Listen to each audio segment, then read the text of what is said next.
Okay, so today we will discuss on the last topic of this chapter on amino acids. All right. So in proteins, next chapter we are going to discuss on proteins. So that is why this topic is very, very important. All right, because as you know that amino acids, they are building blocks of proteins. So today the topic that we are going to discuss is on peptide bond formation.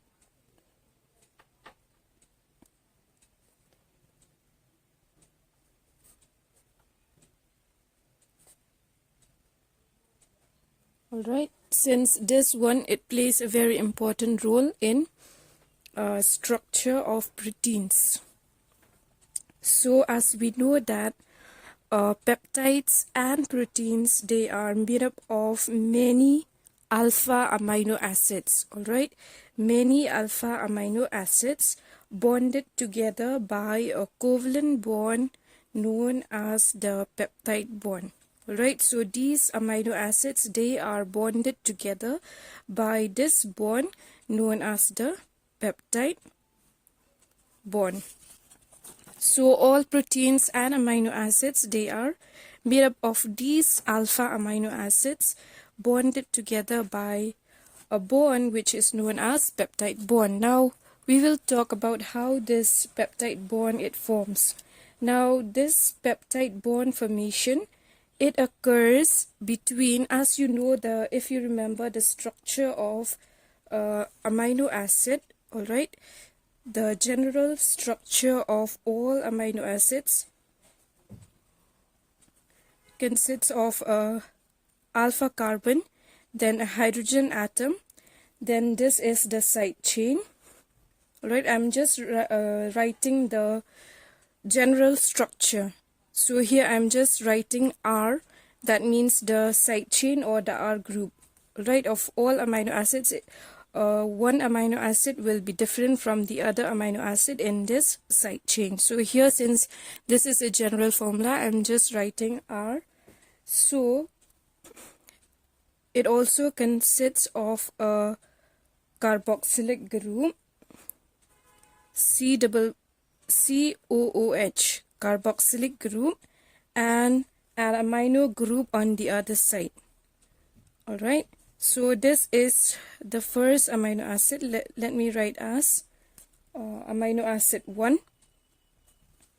Then here, how this will form a bond with the second amino acid, it is formed like this. All right, so the second amino acid, let me write this group, amino group, as, let me write like this, NH2, then C, let me write here R2, indicating the second amino acid,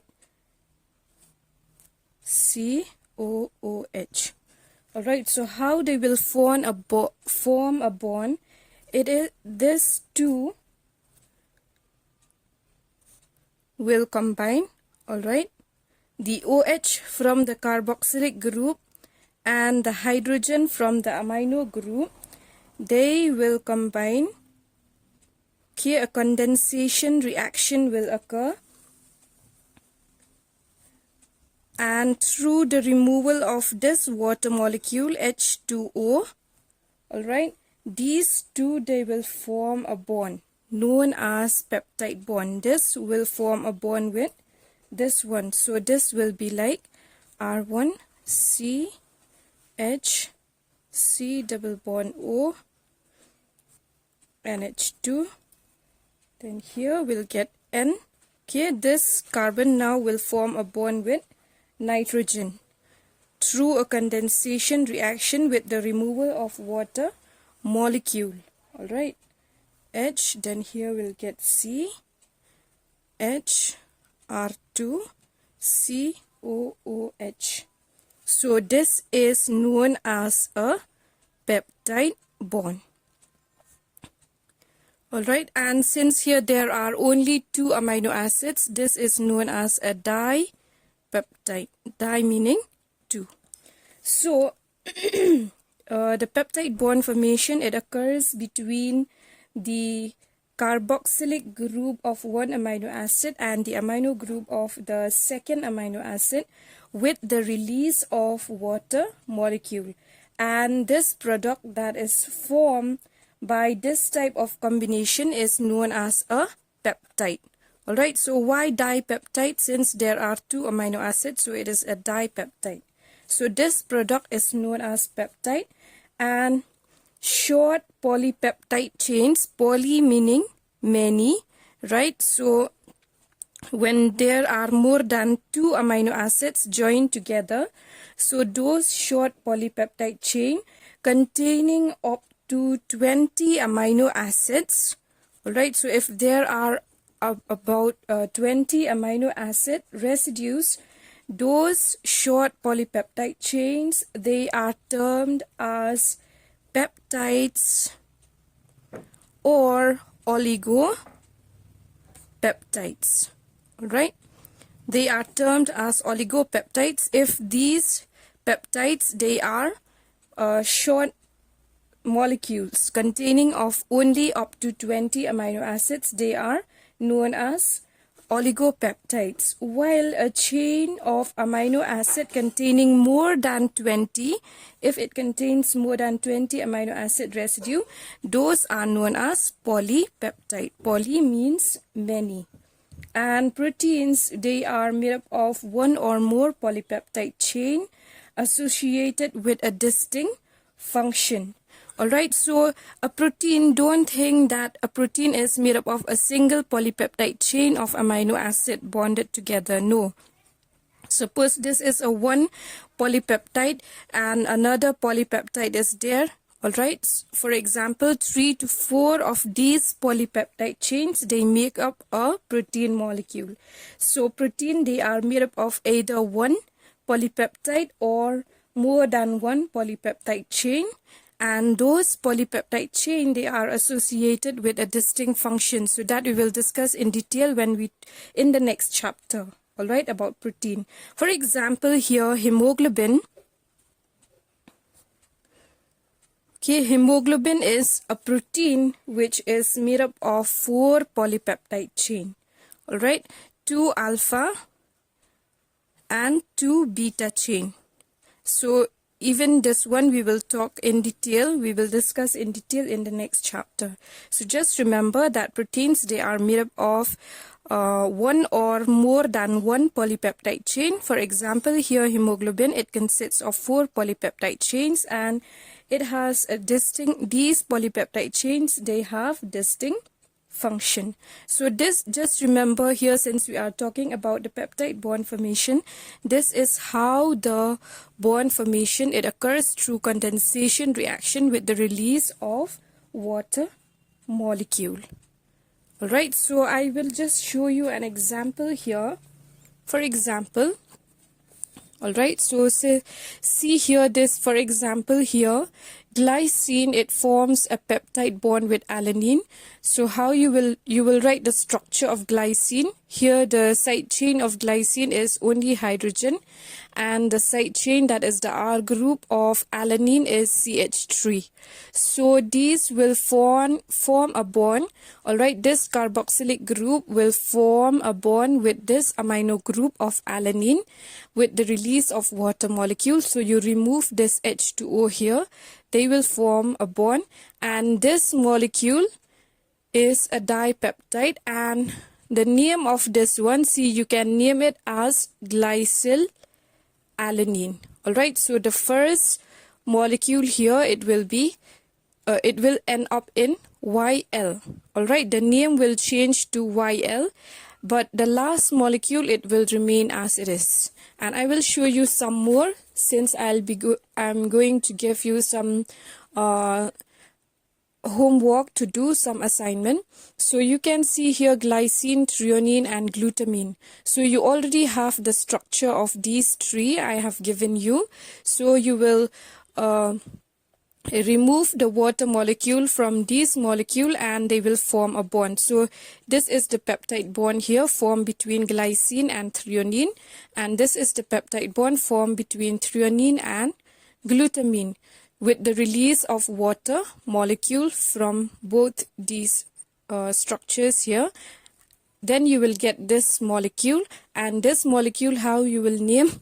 See, this is glycine, so it will be glycyl ending in YL.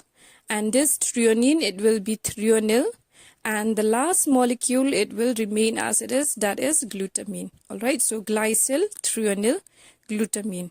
So same thing here. If I give you any molecule, you can join those amino acids through a peptide bond, and this is how you will name. You can see that only the last molecule, it remains as it is, whereas all other molecules, you will name, you will change their name. Okay, from INE, they will change to YL. So you see here that naming the amino acid residue in a polypeptide chain, alright, it starts from the left. It starts from the left, also known as the N-terminal. Why this is known as the N-terminal? Because here on the left, always the amino group is present.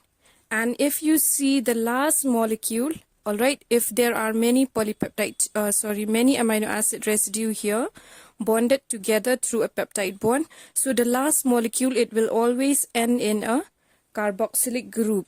So that is why this end here, this side here is termed as the C-terminal. Alright, so just remember, this is the N-terminal and this is the C-terminal.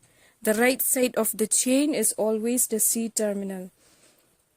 Alright, so why? Because here if I write the structure of amino acid residues which have bonded together through peptide bond, it will be like this: amino acid 1, amino acid 2, amino acid 3, and so on.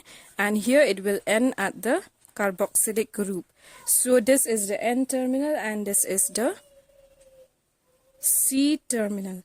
Alright, so that is how you will name a amino acid. Just now I had shown to you that you will start from the N-terminal and you will end in the C-terminal. And the peptide backbone of the protein, it consists of repeated sequence of these.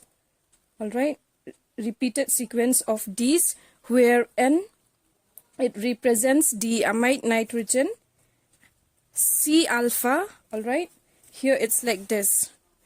If I write this one, it will be N, C alpha, C, N, then C alpha, C. Alright, where this N, it represents the amide nitrogen, this is the alpha carbon, and this is the carboxylic group. Then again repeated, N-terminal, alright, the amide nitrogen, and this is the alpha carbon, and this is the C carbon of the carboxylic group. Alright, the carboxyl carbon of the amino acid, which in turn, you can see this one in turn is linked again to the amide nitrogen of the next amino acid. So again, this will be linked to the N of the next amino acid. So let me show you again here to understand. If you see this one, for example, you can see that it starts with the, here how you will write this one as N. That means the nitrogen of this amino acid. This is the alpha carbon, alright, C alpha carbon, and this C here, this one, alright, it represents this carboxylic group here. I will show you this one. So you can see N, C alpha, C, and this in turn is linked again to the amino group of second amino acid. This is the second amino acid here, that is threonine. So N, C alpha, C. Again, this carboxylic group is linked to the nitrogen of the third amino acid. So again, N, C alpha, C. So it will go on like that in a polypeptide chain.